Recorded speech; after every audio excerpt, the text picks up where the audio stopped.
Welcome to this series of lectures where we will be discussing this amazing human body that we each live in and its ability to heal itself. You see, the human body was designed to heal itself, and it will heal itself if you give it the right conditions. Just as my orange tree will give me beautiful oranges if I give it the right conditions. And so we'll be discussing those conditions this week. I will be talking about your body, its ability to heal itself, how and why it heals itself. But before we go there, I would like to first address the most common theories on why human bodies get sick, why human bodies are not healing. And I think you'll agree with me, there is a lot of sickness on the planet today. To do that, we need to go down to the cell. You see, we are just a bunch of cells. There are approximately 100 trillion cells in the human body. We have eye cells, we have muscle cells, skin cells, bone cells, brain cells. And to understand how the human body heals itself, we need to go down to the smallest component, which is the cell. Right down in the middle of each cell is the DNA. The DNA is the genetic code. It's inside the nucleus, and it's the genetic code that determines whether you or I have blue eyes or brown hair or straight hair or curly hair. Nothing will ever change that. But in 1953, headlines in the newspaper stated Secret of Life had been discovered. Watson and Crick's, two scientists, had been able to unravel the DNA. That genetic code inside every cell. Did you know that if you pull that DNA out, it's 2 meters long? Let's have a look at the DNA. I think we've all seen illustrations of it. 23 chromosomes from our mother. My mother's chromosomes determine I have blue eyes. 23 chromosomes from our father. My father's chromosomes determine that I'm short. That at 61 I still have brown hair. We do it with each other, we do it with our brothers and our sisters and our children and our aunts and our uncles and our grandparents. It's always a fascinating subject to see which line comes through in each person. When you address that DNA and look what it's made up of, the crossword bands are made up of amino acids. And amino acids, very simply, is a breakdown from the protein that we eat. It's like a veritable library, this DNA. And if you were to put all the information into alphabetical language, it would fill 1,000 pages with 1,000 books and 1,000 letters on each page. That's incredible, isn't it? What about the outward strands? They're made up of polysaccharides. Polysaccharides simply means many sugars. And basically, polysaccharides is in just about everything that we eat. Our grains, our legumes, our nuts, our seeds, our fruits and vegetables, many sugars. And the substance that glues these amino acid strands to the outside bands of the polysaccharides is minerals. And the food that is the highest in minerals is vegetables, and the vegetable that is the highest in minerals is your dark green leafy vegetables. Hippocrates, called the father of medicine, he made a statement that's often quoted. He said, "Let food be your medicine and medicine be your food." And he did not know about the DNA. He did not know that our very food makes up our DNA. And when I look at some supermarket trolleys, I think, how will their DNA ever remake them properly? Because the very nutrients required to make this DNA are deficient in your foods that are deficient, like all your fast food. But foods that are grown in the ground and eaten very quickly after they've been picked are very high in these basic things. We are constantly being remade, and we're being remade according to the DNA. Did you know that our eye cells are remade every 1 to 2 days? That's why if people have eye surgery, it's usually day surgery. They heal very, very quickly. The next quickest are the cells that line our gastrointestinal tract. They're remade every 3 to 5 days. We've got a new skin every month. Where does the old skin go? That's why we vacuum the floor. That's why we change our clothes and wash them. That's why we change our sheets, because our skin cells are constantly shedding. We have new bones about every 3 months. We have a new liver about every 6 weeks. So we're constantly being remade. I think it takes approximately 2 years. After 2 years, we have a new body. I used to say to people, you've got to look after this body. It's the only one you've got. If your car breaks down, if it starts to rust, it doesn't work anymore, you can get a new car, but you cannot get a new body. Well, I've changed my mind. I've changed my mind upon realizing that this body is constantly being remade, and it's being remade according to the genetic code inside every cell of the body. You see, the two most common theories on why people are sick today is the gene theory and the germ theory. And at the moment we're pursuing this gene theory. What I'd like to do is I'd like to show you how a new gastrointestinal tract cell is made. And when you understand how the new gastrointestinal tract cell is made, then you begin to understand why people aren't healing. Let's have a look. All the information is in the DNA on how to make a new gastrointestinal tract cell. Did you know that inside every cell in the body is all the information on how to make a totally new body? But in the gastrointestinal tract, we don't want the information on how to make a new liver cell or eye cell or bone cell. And so all the information that we need is literally switched on, and all the other information is switched off. A photocopy is made, it's called RNA. RNA is a photocopy of all the information on how to make a new gastrointestinal tract cell. And it comes down to another part of the cell called ribosome. And ribosome is the little factory where the new cell is made. So RNA comes down into ribosome and the new cell starts to be made. Brick upon brick, the new cell is being made. What are the bricks? The bricks are amino acids. You probably have heard that amino acids is the building blocks of the body, and that is true.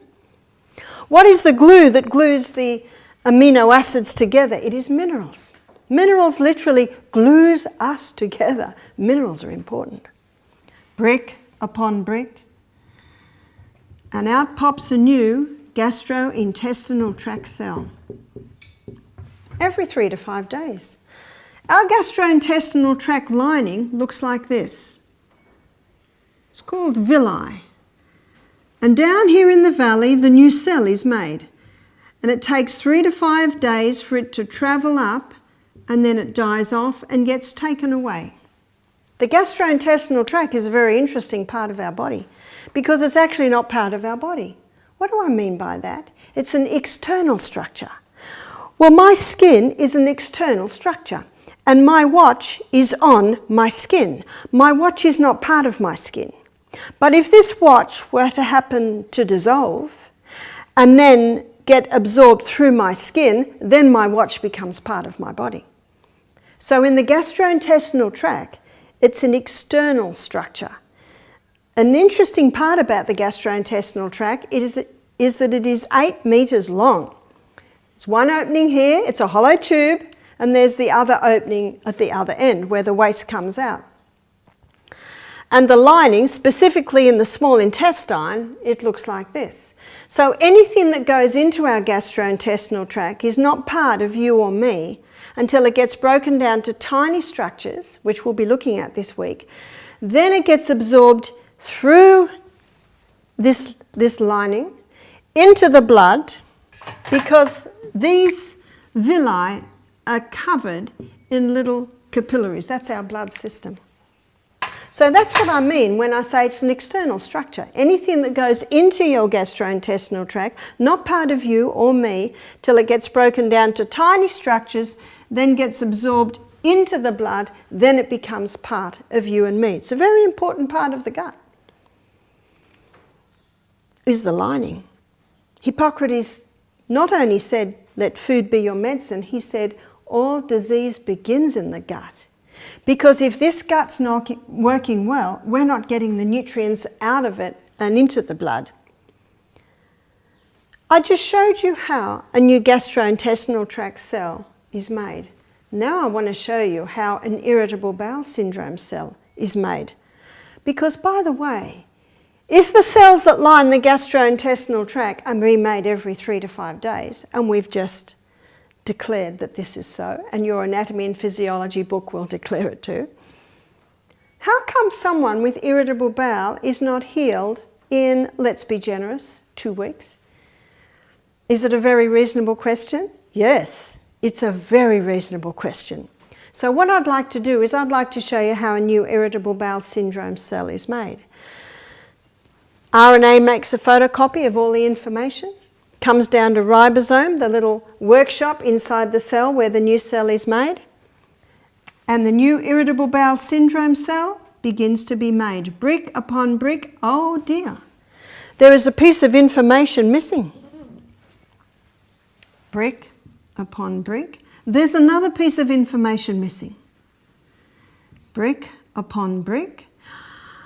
The person's short in a very important amino acid, maybe it's tyrosine. Brick upon brick. Oh dear, they're short in magnesium, a vital mineral, used for over 400 different body functions. It's looking very sad, isn't it? And out pops a new irritable bowel syndrome cell. This is the irritable bowel syndrome cell. Every 3 to 5 days. That simple illustration I have just touched on quite a few areas that give the reasons why people aren't healing. In that simple illustration of how a new gastrointestinal tract cell and a new irritable bowel syndrome cell is made, we touched on that. What I'd like to look at now is why. Why is there damage in the DNA? Especially when you realise that there are enzymes that are constantly threading up and down those strands, and their role is to heal any glitches. But if the person's not eating the nutrients required to make those enzymes, we're even missing those. You see, what should be on the tip of our lips is always why. What did Julius Sumner Miller always say? Why are these things so? He was quoting Sir Isaac Newton's third law of motion, that to every action there is an equal and an opposite reaction. There is always a reason. Rudyard Kipling, very famous poet, he wrote a whole poem on this.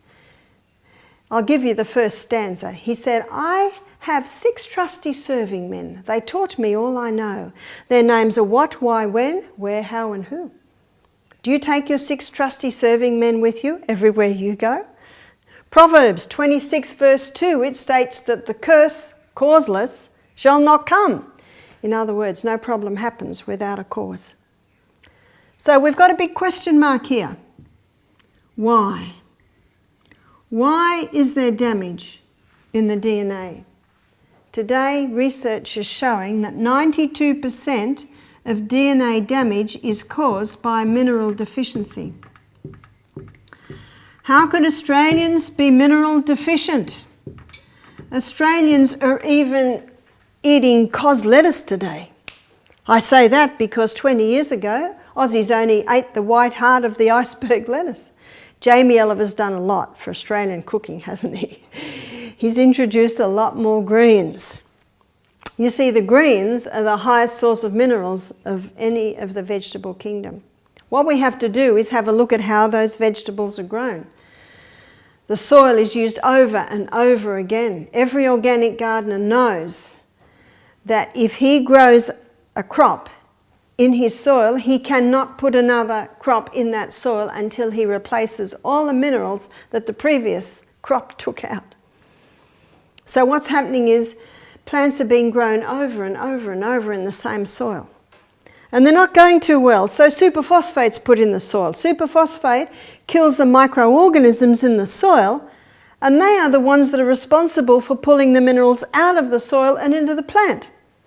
So now the plant's deficient, even though it might look good, didn't taste any good. And all the bugs attack that plant. Notice the plant that the bugs attack, the wheat plant. So the gardener sprays the plant to kill the bugs. Then the plant's picked too early. Then it is stored too long. And then the last few minerals that may have been left in, say, the broccoli, when they're cooked in a saucepan and the person throws the water out, there go the last few minerals. How does that broccoli taste? If you had a blindfold on, you wouldn't even know it was broccoli. Have you ever eaten an apple off a tree? The taste is amazing. You know what you're tasting? Minerals. I was on a plane one day and I got an apple. I was quite excited. An apple on a plane, that's exciting. I took a bite. Oh dear. If I hadn't known it was apple to look at, I wouldn't have known what I was eating. There was no flavour at all. This begins to explain why a lot of people, when they cook, they go to the MSG, they go to the stock cubes, because the food that they're eating does not have the flavour. You want high flavour food, grow your own and grow it in well mineralised soil. Obviously, when people live on fast food that is totally mineral deficient, they're going to be mineral deficient. But we're finding people today who are even eating a lot of fruits and vegetables and are finding out that they're mineral deficient, and it's because of the way that they're grown. So that is one of the reasons, and as you can see by what the research is showing, even 92% of DNA damage is being caused by mineral deficiency. We've lost the glue that's gluing us together. Chemicals. It is estimated 30,000 new chemicals are introduced to mankind every year. You have no say over the neighbour, but you have total say over what is in your house. Make a decision to become chemical free and go for organically grown fruits and vegetables as much as possible. Be cautious about what some of the things that are in the supermarket. We had a pest control man do our program. He said to me, there are things in that supermarket that I'm not allowed by law to use. What would they be? Some of those oven cleaners, some of those bleachers, they're very toxic. As we go through this series, I will be showing you alternative ways to keep your house nice and clean.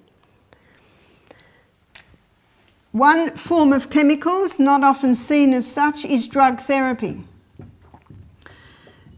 Drugs never cure disease, they just change the form and location of the disease, and I'm referring to their side effects. Now, if someone's been on say, antidepressants or cortisone drugs for many years, I do caution you must not stop them straight away.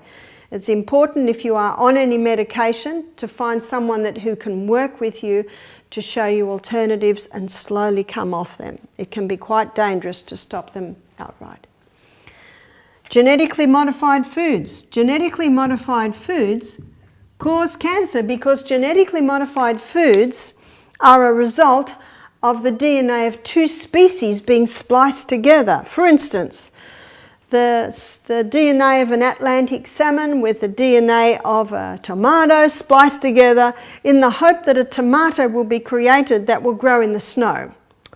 But actually they don't usually result in that, and there's this huge grey area. They do not know the full effect on human beings, but what is known is the substances that are broken down in the body after eating genetically modified foods are not known in the body and have the ability to tamper and even damage our DNA. Electromagnetic field excess. We are electrical people.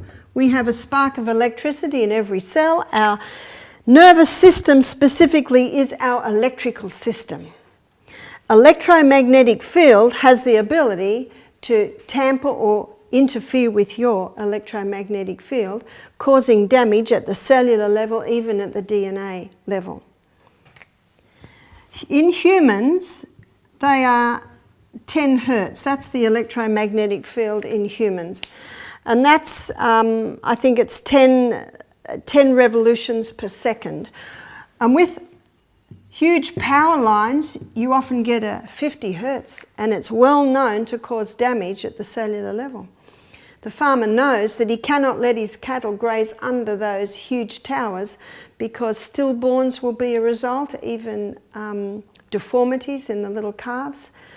My children used to like going up to the huge towers. It was about 1 kilometre away from where we lived when they were little. or when they were adolescent, and they would find everlasting daisies with 5 centres. They would find all this mutation in plant life underneath these big electrical towers. So if these towers have the ability to tamper with the DNA of plants and the DNA of animals, what about the DNA of humans? Absolutely. It was never allowed that houses could be built under those huge towers, but I see in housing states today they're there, and they are a contributing factor to damage of the DNA, even to contributing to disease in the human body. Be very careful of the room that you're sleeping in. We spend a third of our life in that room. Be careful of any electrical equipment in your room. Don't charge your mobile phone in your bedroom, or your iPhone, iPad, iPod, computer, television. If you've got no choice, try and do it way over in the far corner. So always address where you're sleeping.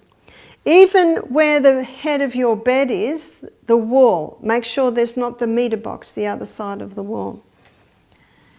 Also, stimulants. Stimulants have the ability to tamper with your DNA, and as I go through this, you will see what I mean by this. One is sugar. We have 400 diabetics being diagnosed every day in Australia at the moment. That's an epidemic. Sugar was not known on the planet until, diabetes was not known on the planet until sugar was well established. Hippocrates has no mention of diabetes in his literature. What does sugar do? How does it cause diabetes? It causes a massive blood sugar level rise, and then the pancreas has to respond with a massive amount of insulin to get that blood sugar level down again. And then the person usually goes too low, and so they go and get another little bit of sugar. And so what they're often doing, you'll find that their blood sugars are like this all day long. Crisis, crisis, crisis, crisis, crisis, crisis. And eventually, the pancreas just says, I've had enough. And it doesn't produce insulin anymore. Diabetes mellitus simply means sweet urine. So when the pancreas isn't releasing insulin, then the insulin can't be stored in the cell. It stays in the blood and it spills out into the urine. In Australia today, we're looking at about 4th generation sugar abuse. Granted, many people don't realise they're abusing sugar, but it is a highly addictive drug, and I will be showing you that as we go through this series. Caffeine. Caffeine interferes with the neurotransmitters in the brain, and when the neurotransmitters in the brain are being interfered with daily, every day, coffee, Coke, chocolate, then that couple can give birth to a baby who has a tendency or a susceptibility to mental illness because of the disruption in neurotransmitters that constantly happening begins to affect the DNA. Also, tobacco, it's well researched, not only the effect of the unborn baby when the woman smokes, but also the defective DNA that a woman gives through.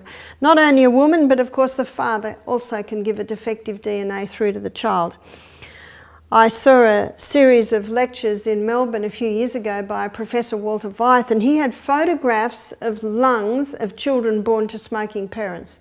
They had less alveoli, they had big holes in the honeycomb shape around the alveoli, all because of the smoking habits of the parents. Alcohol. Fetal alcohol syndrome is a condition that children can be born with to parents that drink 2 drinks a week. That's not very much, is it? There's a lot of information coming out more and more today on how damaging the alcohol is, not only to the cells of the human body, but how it affects the DNA. Anger. I have a book called Lessons from Water by a Japanese scientist, and he did a lot of research on water. Now, when you put water under a microscope, it has the same shapes that snow has. And he found that when he shouted at the water, had heavy rock music, anger, violence, and then he'd look at the water under the microscope and the perfect forms would all be marred. And then he would do another experiment where he had classical music and love, joy, peace, even those words. What he found amazing was if he put the word hate on the jar that the water was, it marred them. If he put the word love on the jar where the water was, it didn't mar them at all. Interesting. And we are much water. We are 75% water from the neck down, 85% water from the neck up. And so when a person is constantly subjected to anger and violence, it can damage the cells to the point of even damaging the DNA. Now, if you're feeling very discouraged right now at this list because you may tick every box, I've got some very good news. When you stop the things that are causing the problems, very quickly the body starts to respond and starts to heal itself. Fungus. If you look in nature, you will see that fungus can splice into the DNA of many plants. I look out the window and I see a Casuarina pine tree and I see lichen growing on the bark. How did it grow? How does it grow on the bark? It splices into the DNA of the plant and reproduces itself through the plant.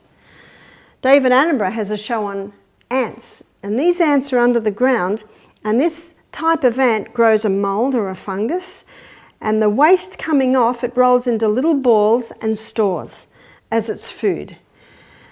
But they found that these ants did shift work. So each ant only tended the fungus for half an hour at a time. Because if the ant tends the fungus for more than half an hour, the fungus can actually splice into the DNA of the ant. Whew. What I'd like to look at now is fungus, and by looking at fungus, we also address the germ theory. Fungus is a microorganism. Microorganisms, by their very word, are microscopic and they're living organisms. Microorganisms are everywhere. They're in the air, they're on our skin, on our clothes, on everything we look at, there are microorganisms. They're everywhere. They're inside the human body. There are 10 times more microorganisms in our human body compared to cells. And the largest concentration is found in the gastrointestinal tract. There are 10 times more there than anywhere else in the body.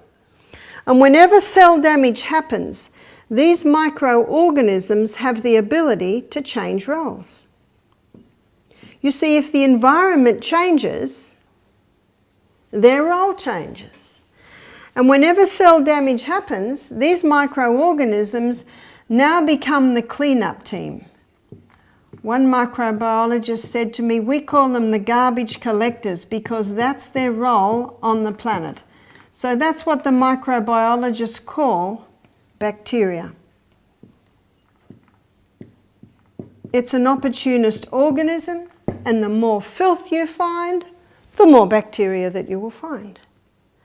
As the environment changes, the bacteria changes roles, or the microorganisms change their roles.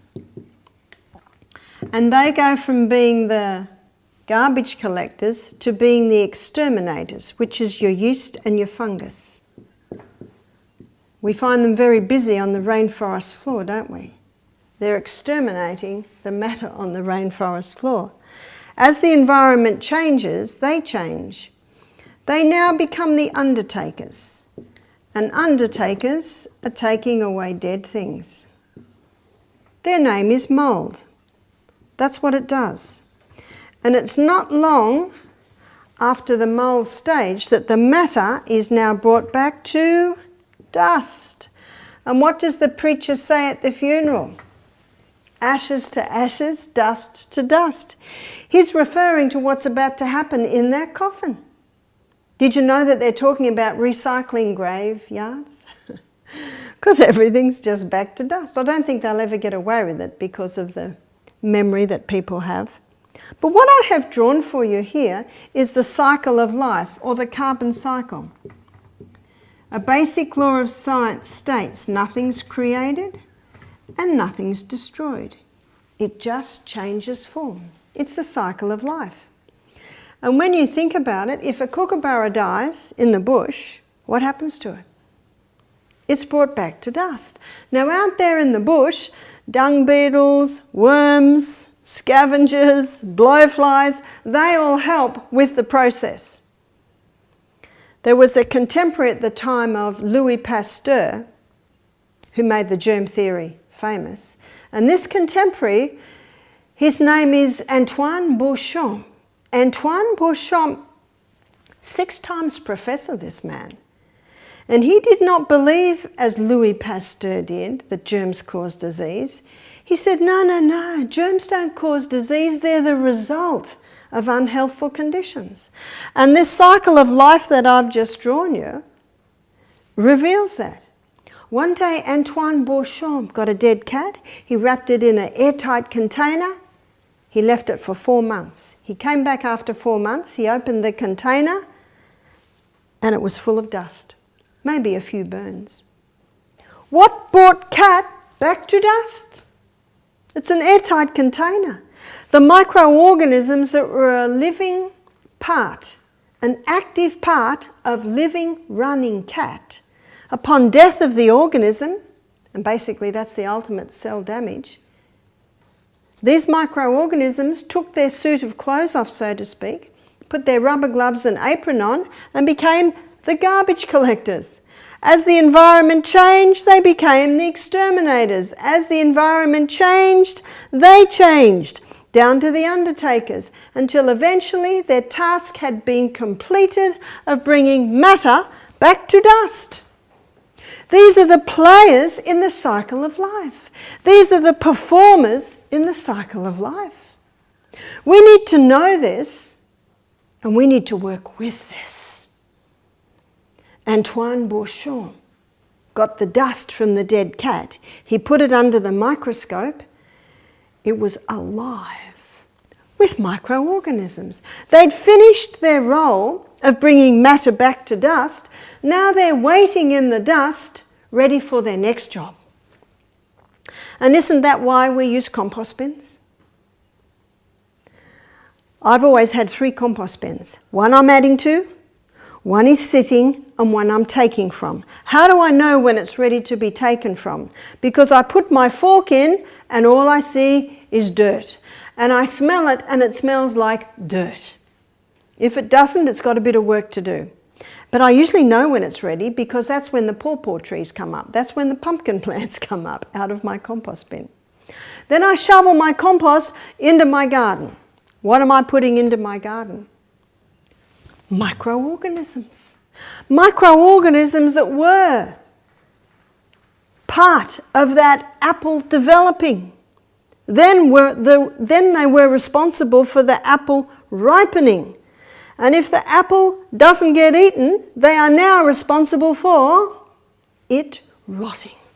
Can you see that? They just change roles. As the environment changes, they change. And it rots down and it's in my compost bin and the microorganisms are still there. Remember the basic law of science? Nothing's created, nothing's destroyed. It just changes roles. And it changes roles according to the environment. Let me show you what's happening in the garden. Let's say it's my celery plant. And these celery plants are remarkable. I've had them for years. And they just keep reseeding and keep coming up. And I put my compost into the soil. What am I putting into the soil? Microorganisms. These microorganisms, now they play another role. They brought the matter back to dust, and now they are responsible for breaking up the heavy metals and the minerals in the soil to make them available for the roots of the plant. They're responsible for the breakdown. They are also responsible for the absorption of those minerals into the plant. But they play another role. They are also responsible for protection Note those three important roles that the microorganisms play in the plant. Now the plant knows it needs them. And so 50% of the fuel that it makes, according to photosynthesis, it sends back down to the roots to feed those microorganisms. It's almost as if the plant says, please stay, I'll feed you well. Beautiful illustration of taking only to give again. Did you know that the law of service is written on every single plant in nature? They are responsible for the breakdown of the heavy metals and the minerals in the soil and making them available for the roots of the plants. There's the absorption. But they also protect the plant against harmful microbes. Let me take this one step further with you. But before I do, this explains why one organic tomato can have 9 times the iron of a conventionally grown tomato. Did you know that? To look at them, they may look no different. You can certainly taste a difference because of the mineral content. Now let's go to the gut of the human being. Way, way down in our gastrointestinal tract, there's a thick turf that covers the lining of our gut. And that thick turf is made up of Lactobacillus acidophilus, Bifidobacterium, microorganisms. Do you remember I said to you earlier that there are 10 times more microorganisms in our gut than the rest of the body? And here it is. It's this thick turf lining. That thick turf lining plays a similar role to what the microorganisms play in the soil. They are responsible for breakdown. They're responsible for the final breakdown of our food. They are responsible for absorption.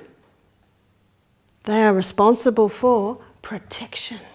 They're your border protection. How important are they? Are you starting to see that rather than being the enemy, these guys are a vital part of the life force on planet Earth? When we were in utero, our gut was sterile. There were no microorganisms. But when we were born, when we came out of our mother's birth canal, we were literally showered with her microorganisms. I don't know if anyone saw the Catalyst show only 2 weeks ago. It was called Gut Protection. I think it was something like that. And it was all about microorganisms. And there's one doctor there, and he said, I always thought God made a mistake when he put the anus and the vagina so close together. He thought, I thought, what's God doing? We don't want the things coming out of the anus to go anywhere near this newborn baby. But he said, now I realize it's a perfect design. Because he said, when that birth canal stretches and the anus is also stretched, the microorganisms are literally showering that newborn baby. And that newborn baby's mouth takes in those microorganisms, and that turf lining is beginning to be established. He said they have found when babies are born via cesarean section, they don't have the proper gut flora. What lines their gut is skin flora. And that does not play the same role in the gut as the proper flora. Isn't that interesting? So every mother that gives birth to a baby via cesarean section should be told that every morning, before she breastfeeds her baby, she paints a little bit of probiotic. Probiotic on her nipple. Probiotic is for life. You can buy powders that have Lactobacillus acidophilus, Bifidobacterium in them, just a little. If a woman breastfeeds, then the breast milk also has microorganisms in it.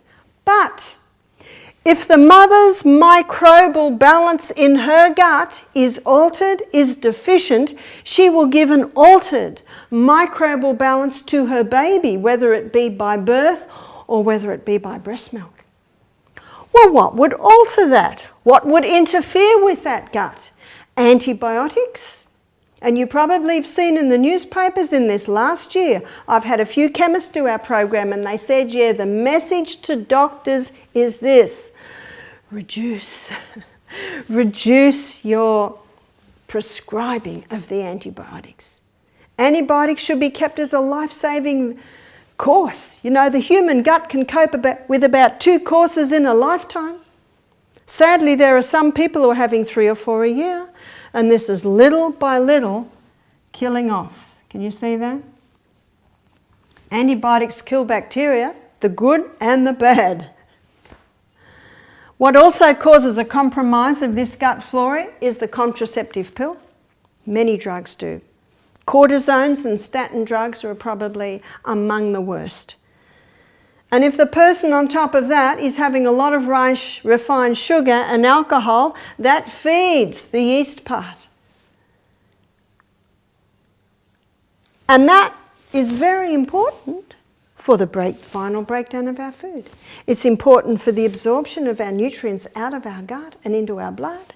It's important for protection, because all sorts of things can come in on food. We need protection against that, border protection. What I'm telling you today, Hippocrates did not know, and yet he said, let food be your medicine and medicine be your food, because he just observed when a person's gut was working well, their health was better. So we have got many children being born today starting off with a compromised. In this show where it talked about microorganisms and the gut on Catalyst, they have an answer. And you might be shocked at this answer, but they're called poo transplants.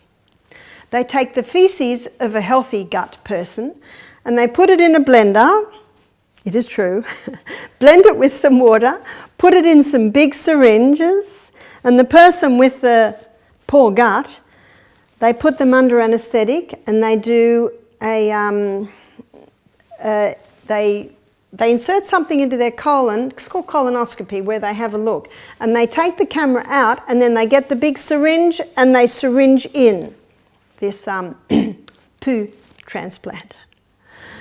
And they can insert it up high or down low, but do you know there's no need for that? All the gut needs is for the person to take by mouth a probiotic. Probiotic means for life. And you can buy powders in the health food shop called probiotic. And the time to take it is 3/4 of an hour before breakfast, and then those microorganisms can go down to where we want them. And there's something else that you can do. There are 2 herbs that both are a little slimy, and it's good that they're slimy, because they both contain substances that coat, line and heal the gut of human beings. One is aloe vera and the other is slippery elm. Slippery elm is the powdered bark of the slippery elm tree, and it's a good name because when you put water with it, it looks fairly slippery. Both of these herbs can be used. In fact, I advised a week on this one, a week on that one, a week on this one, because the body gets used to things. In Psalm 104 verse 14, the Bible says, God gave herbs for the service of man. I love that verse because it's as if herbs come in and say, where would you like me? Where can I go? And when the aloe vera goes into the gut, it coats, soothes the lining of the gut, but it also contains a growth stimulant, and it stimulates rapid healing in these cells that can rapidly respond because they're remade every 3 to 5 days. Slippery elm also contains a growth stimulant. So both of those herbs contain growth stimulants that have the ability to come in and begin healing this gut. Because this gap in the microflora in the gut, it causes these cells to lack nourishment, because this flora here nourishes the cells that line this gut. So you can almost put a little happy face on these cells, but these cells here you can put a very unhappy face because they're not receiving any nourishment. Can you start to see why someone with gut problems is having trouble healing? Because they're not given the right conditions. When the right conditions are given to the human gut, it can heal.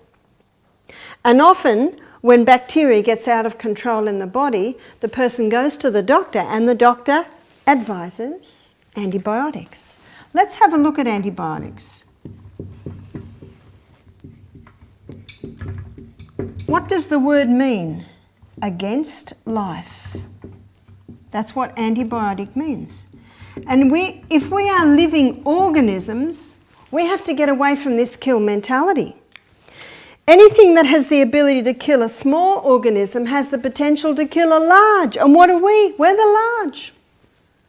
About 1% of doctors today are claiming that antibiotics have caused more problems than they ever cured. What is an antibiotic?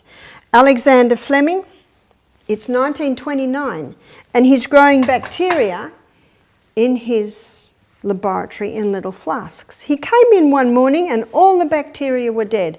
And he knew Newton's third law of motion: to every action there is an equal and an opposite reaction. So he started to look around. Do you know, I believe we should all be private investigators, finding out why these things are so. He looked around, couldn't see anything. He looked up. He thought maybe something has come down. He put his head out the window and he saw an open window. He went upstairs. He went into the room where the window was open, and right on the window's ledge there was a plate of fruit. And in the plate of fruit there was a mouldy orange. Do you remember the story from school days? What does a mouldy orange give off? A dust. And in that dust is a highly toxic gas designed to kill off anything that would compete with the mould's food source. There is also its spore.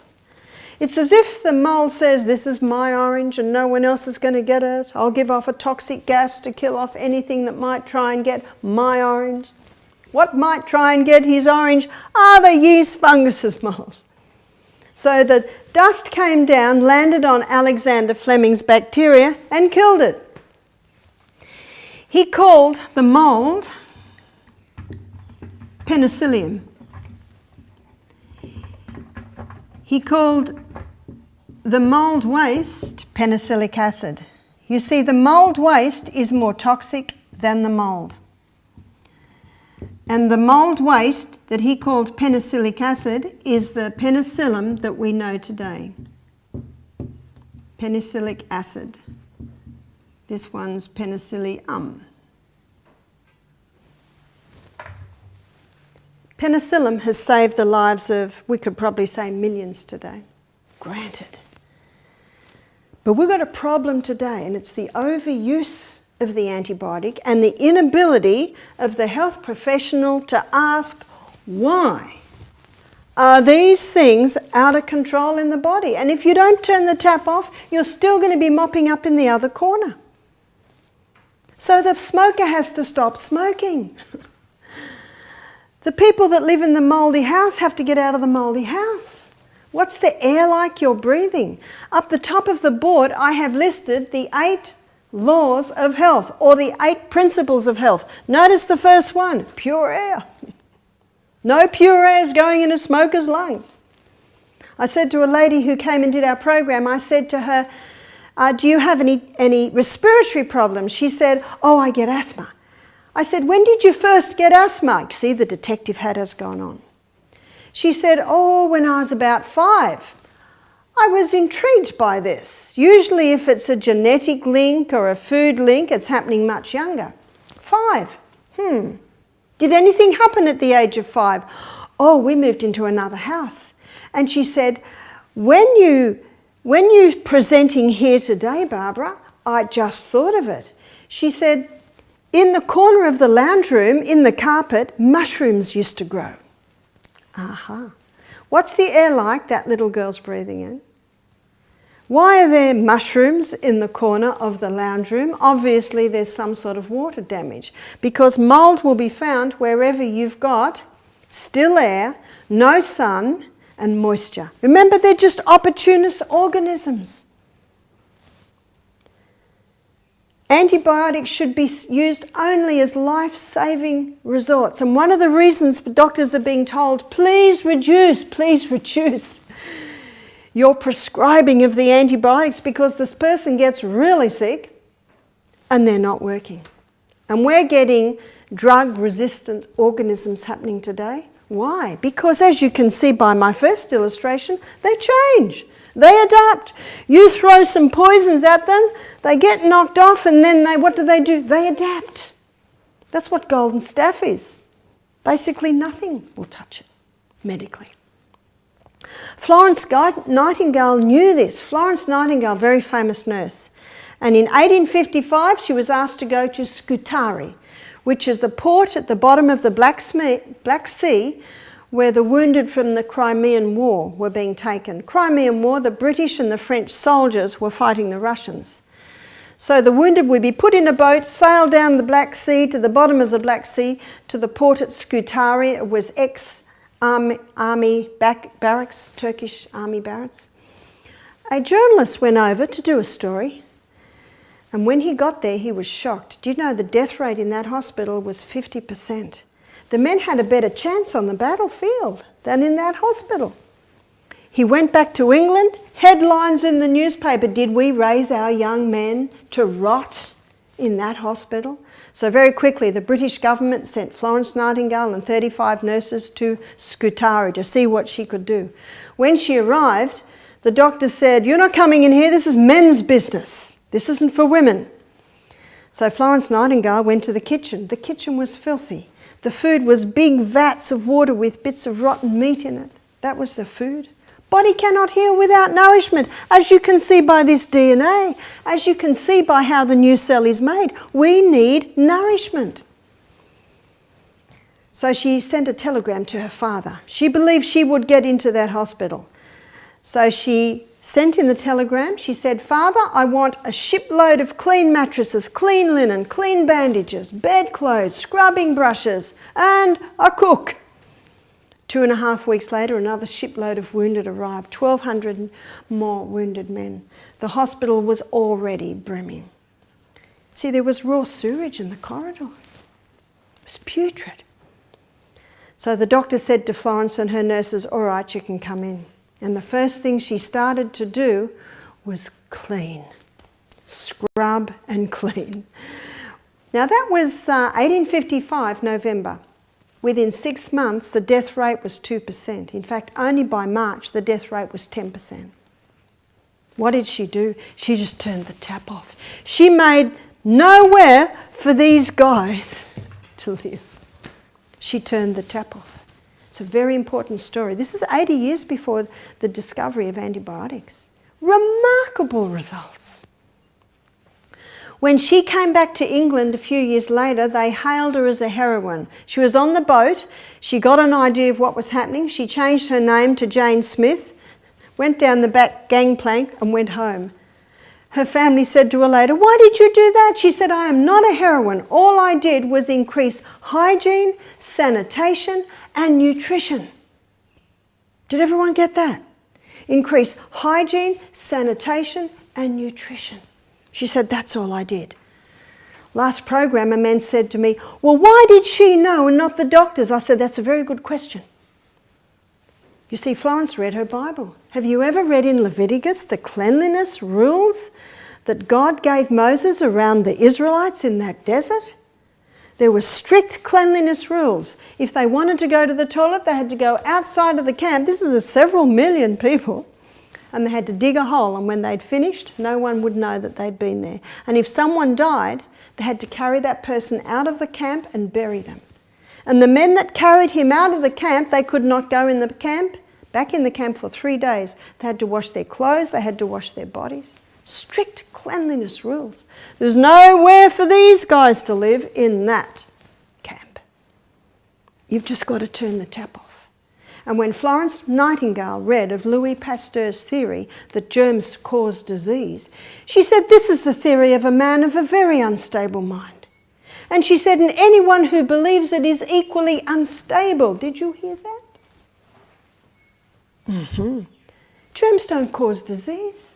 Germs are the results of unhealthful conditions. Can you see that?